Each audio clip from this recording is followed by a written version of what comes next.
So tell us about this idea of holy envy.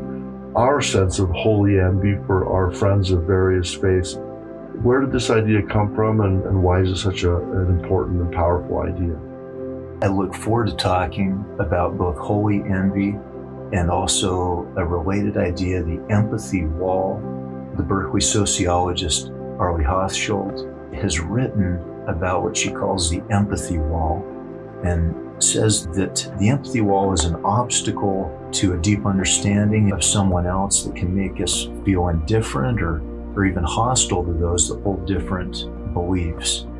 And our hope religiously is that we'll be able to foster and facilitate a deeper understanding of how persons and families in these 8 or so different communities, faith communities, live their lives, and that we can promote a deep respect and holy envy, where we see in someone else that we know deeply attributes and elements that we envy in a holy or a righteous kind of way. We wish we were more like them, and that wonderful and rich idea of holy envy comes from our late colleague, Krister Stendahl.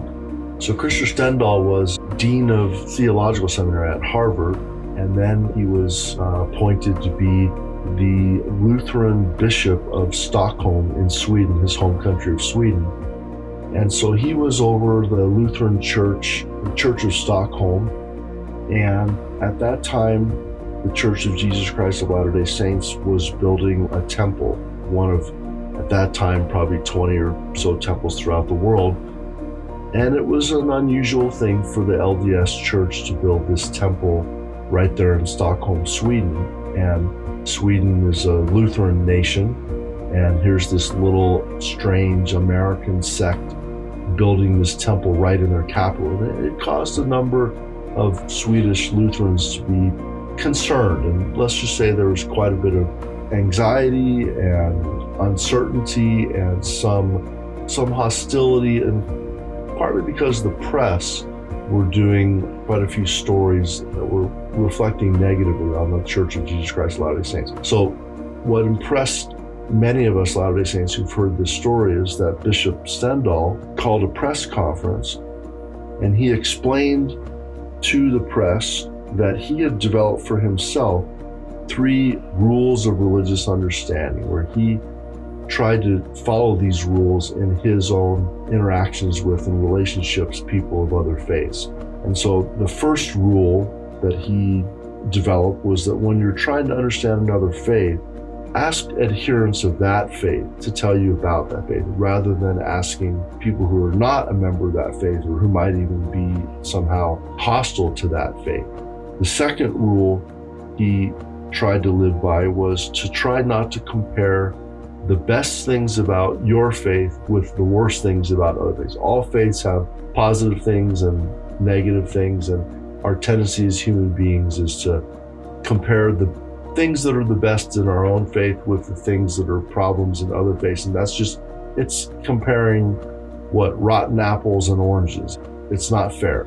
So his rule was to compare bests with bests. And then the third rule was holy envy. Why don't you say something about that rule and why it makes such a difference? I think in terms of personal resonance, for me, and I know the same is true for you, Dave, the concept of holy envy, we experienced it in a real and deep way with many of the families that we interviewed. We've interviewed almost 300 to this point. The vast majority of those, we interviewed them in their home, on their own sacred ground. And these women and men, and in some cases youth in the family, would let us share that sacred ground with them, and they would talk to us about how they had built their family life. And it was hard not to go away from many of those experiences, saying how wonderful the Shabbat service within the home can be for many of these Jewish families. I wish I could do something like that in my own home, to go away from hearing about Ramadan from a Muslim family.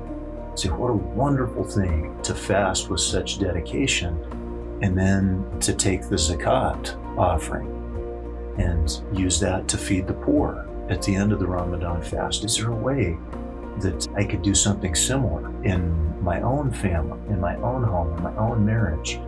And I think Stendhal would say that is holy envy, folks. That admiration to the point of saying not just that's admirable, but it's so admirable. I wish I could take that wonderful element or essence and integrate it into my own relationships and life. And we have intentionally tried to honor those 3 rules of the late Stendhal in our work as we walk through each of these 8 diverse communities and strive to focus on what impressed us most deeply and profoundly. And I'm thinking of one concrete example. You mentioned Shabbat, and my wife and I, after learning about Jewish practices on the Shabbat, we tried to incorporate some of those practices in our home. So for example, our Jewish friends try to make the dinner on Friday evening higher, nicer, a nicer cut of meat than you might have on other days. Everything's elevated. Everything's elevated. Nicer, maybe a nice tablecloth, nice dishes and utensils and glasses. So Mary and I tried to make our Sunday evening dinners just a little nicer, a little more like a nice restaurant meal. So it was clear to the kids that we valued Sunday evening dinner together in our home. We would linger longer around the table and talk.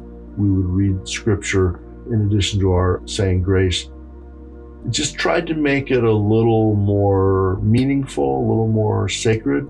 And that over the years, I think was a positive thing. I think it sent a message to our kids.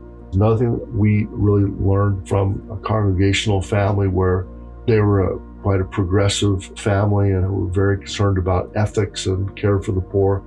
And so the father and the son would go often together and work in a homeless shelter or in a food and care coalition to feed homeless. And so Mary and I talked about that. And with Mary's leadership, we decided that in our family once a month, we would take our family home evening, our weekly gathering, and we would make lunches together as a family. We would make 20 bag lunches on Sunday evening and deliver it on Monday morning. And that was a meaningful thing that our kids felt like we were doing something practical that could actually help people. And we would sometimes go and work in the Food and Care Coalition in Provo. And we think it helped our kids to come to understand that not everybody had all the nice things that they were enjoying with a home and food. One of the wonderful elements about holy envy, as Stendhal outlines it, I think, is when it bleeds into our behavior and we actually make those changes or elevations that are inspired by others that we rub shoulders with and learn from.